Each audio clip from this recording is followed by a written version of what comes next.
Being in total limbo, I started applying for a handful of jobs with pharmaceutical companies in the Northeast. After just a few interviews, a recruiter from Mindlands Inc. reached out for a role with the drug company Pfizer.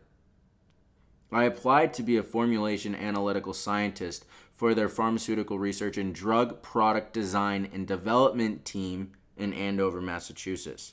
The recruiter called back and said I have 24 hours to accept, and on the 23rd, I did.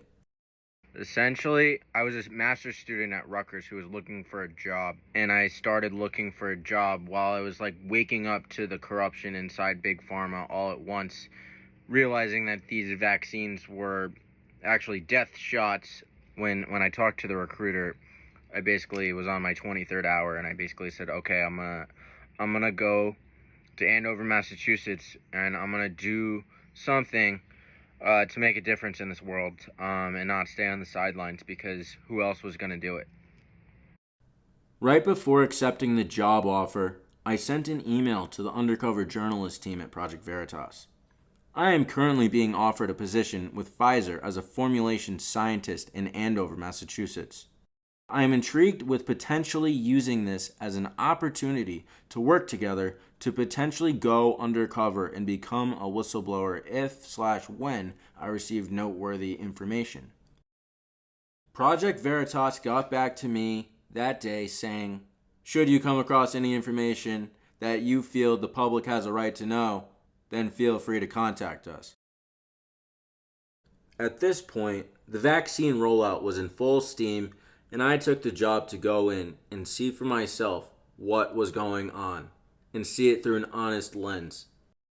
While I was working at Pfizer, it was already being reported everywhere that these vaccines were causing all sorts of issues like myocarditis, blood clots, reproductive issues, and of course, death.